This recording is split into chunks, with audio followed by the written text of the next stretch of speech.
Hey teachers, it's Melissa from Melissa Willis Music, and I am back with another video. I wanted to say something actually at the start of this video just to clarify some things, although it might be obvious from the other videos that you watched. But you may notice that my online teaching style is a little bit different maybe than some other teachers. So my goal with online teaching has always been to bring sort of an in-person experience to the online setting. So the only technology I really use is whatever device we need to see each other. So I don't use a lot of other technology otherwise. I like using my, hard copy in-person visuals to give that in-person experience.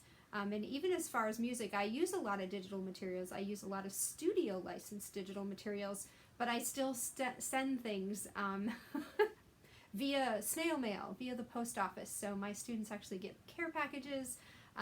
If they need to get music on their end, I either give them an ordering link so they have a hard copy, or they'll buy a single licensed copy and just print it on their own. So I don't do a lot of other digital things. I think NoteRush is my one app that I really use. Otherwise, I don't use a whole lot. So I just wanted to be upfront about that. So if you're looking for more technology to bring to an online lesson, I'm probably not your main venue. So you're going to see me use materials that maybe a lot of you have already used in-person setting lessons, and I try to take those materials and find ways to adapt them to an online setting. So I just wanted to sort of wrap that up. That's kind of where I'm coming from. That's kind of my niche, and that's probably where I'll stay.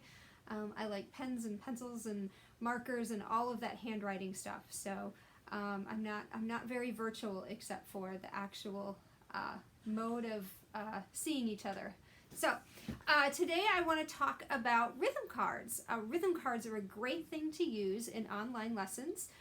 It's a little bit different because we are used to being next to our student. We're used to being able to tap their shoulder if they need a steady beat. We're used to being able to actually clap or say the beat or say the rhythm with them. And of course that doesn't work in an online setting because of the different delays that go on with the various formats. So I use rhythm cards to have a visual, but then from there we do lots of call and response. And what it does is it really activates their listening because it requires them to do that. And then you can teach them what to listen for. And I think again what it does is it really develops their rhythmic independence. So I think it's a really great thing. So without further ado, I want to get my rhythm cards out. So you can use any rhythm cards that you have. I use the blue Jello rhythm cards, which are from Music Mind Games curriculum. So I like these for a number of reasons. They introduce rhythms using stylized symbols. They also introduce relatively complex rhythms early, so students just get comfortable with them, and they're not afraid of eighth notes or things that come up. But there's not a lot of explanation. They just do them, and then the curiosity and the discovery and the questions come later. And so I actually like that. So in an online setting, I always feel like if I talk too much, I can lose the student. And so these are really great for just using a visual. And I'll present them to you like I would be doing them the first time with a student in a very beginning lesson. So you can kind of see how they work. And then you can, of course, like I said, use whatever rhythm cards you want. You can start wherever you need to with any particular student. So one thing about these cards is I'll tell you that students have what's called a guide card. You're going to look at these and go, so you can see the stylized symbols, and you can see the pictures, and then you'll kind of see how they work as I do them, just like a new student if you hadn't heard about blue Jello counting before. So what I would do, I would hold this up, and then I would hold this up.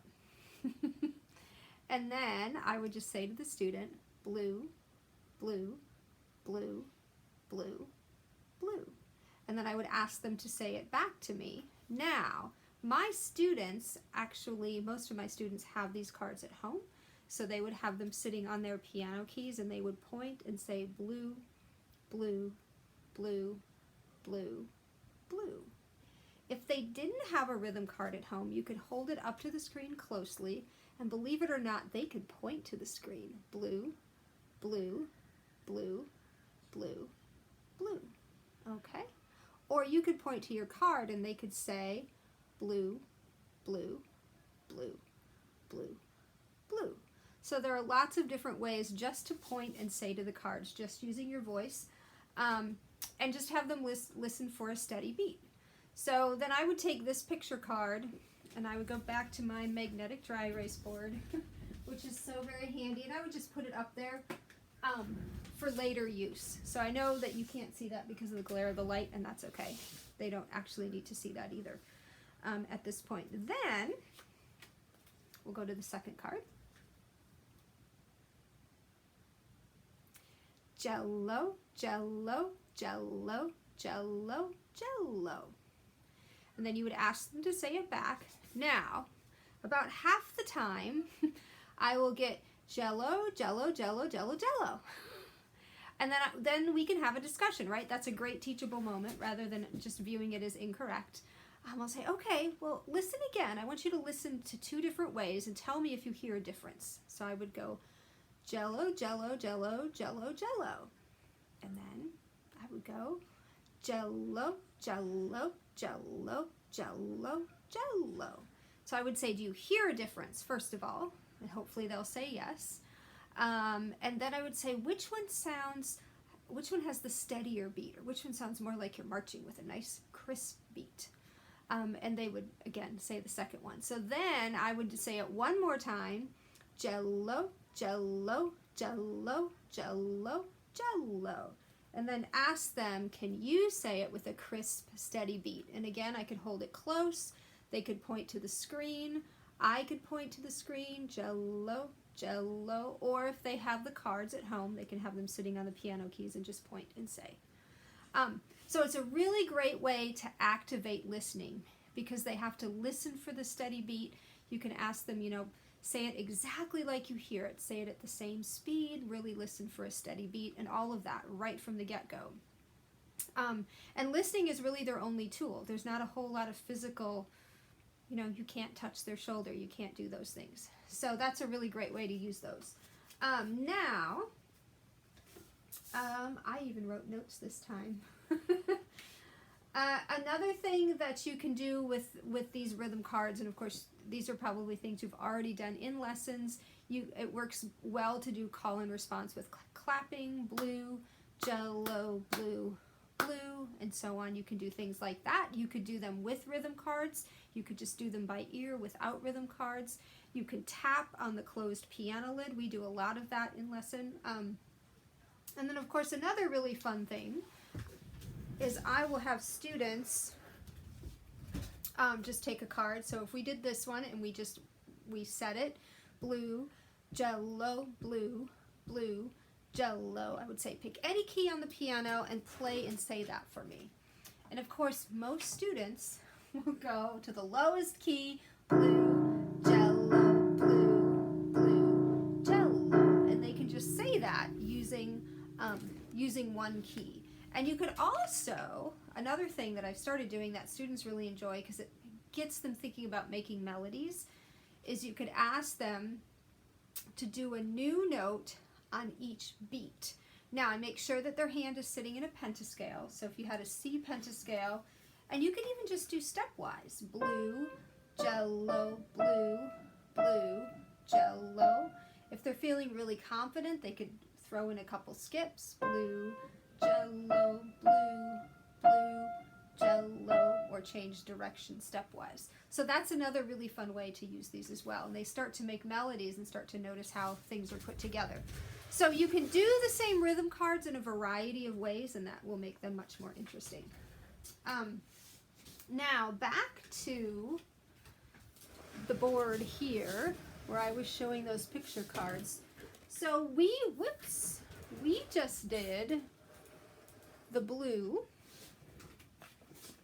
and then we did jello, and I'm going to pretend we also did our little mouse rest.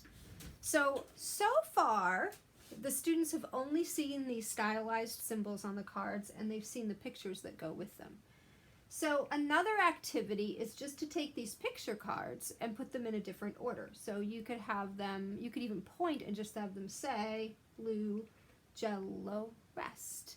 Then They can't mix them up, of course, because they don't have these, but then you could mix them up. And of course, the more of these you have, the more interesting it gets. And then turn it back around and have them try this one. Blue, rest, jello, and so on. So you could mix those things up. What's great, again, about online teaching is you can very easily make it so they can't see what you're doing, so you can keep switching things around.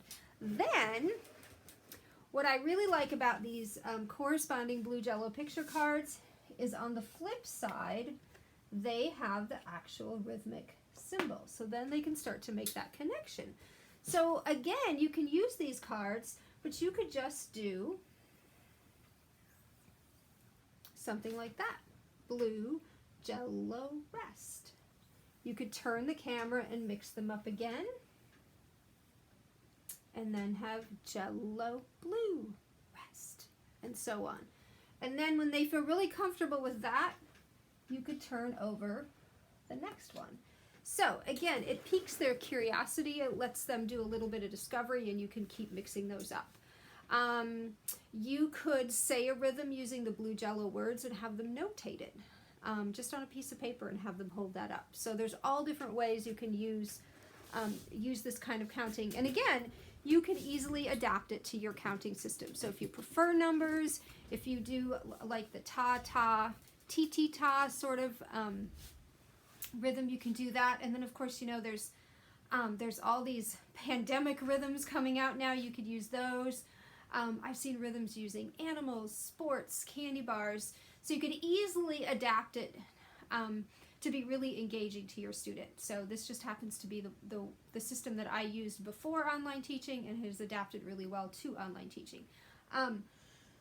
Excuse me, one last thing that I do that I've started doing recently, and I may do another rhythm video that will go into more detail about this, but again, it's challenging because we can't play duets with our students and we can't do all of these things. So one thing I've started talking about more is the heartbeat of the music, and I'll actually have students go like this so they can imagine that heartbeat. And I will take a rhythm card again. Blue, blue, blue, blue, blue. So they're starting to keep a metronome beat with one hand, but yet they're saying something else. Now, some students transition well to this next part, and some it just takes a little more patience, but what I'll try to have them do is tap that same steady heartbeat. Jello, jello, jello, jello, jello, like that. And it really works on developing that rhythmic independence when they can say eighth notes and just keep tapping that steady beat. And it just gives a little bit, you know, I realize they're doing it themselves, but it just gives a little bit of physical touch, which I think makes a significant difference. So that's another thing that I've been using with students, and again, referencing is that heartbeat, because so many of us refer to the heartbeat of the music. You see that in lots of methods and lots of worksheets. So it's a great way to do that. So I hope that's helpful. Think about all the ways you use rhythm cards with in-person lessons. And it just provides a great visual, and you can use them in all sorts of ways in online lessons as well. Just do a lot more call and response. That's really your tool, and activate their listening. Ask them lots of different questions about what they're hearing, and then asking them to try to imitate or copy what they hear back. Last thing I will say, what I've done with rhythm cards, sort of in place of being able to be with them, I will sometimes make a short follow-up video. I mean, it's maybe 1 to 2 minutes, and I will go ahead and do the rhythm cards on a video so that they can consult that and have something to evaluate against during the week. And sometimes I'll even leave space in the video where they can repeat the rhythm back, and then I'll go on to the next one. So that's a really great tool to give to them to use during the week, since you can't be there with them. So unless they have a parent or a sibling that can help them out, that's another option as well, so that they can do things with them. But the listening will really develop those independent skills. So be patient with that. It's well worth the wait. So alrighty, happy teaching. I'll see you again. Bye-bye.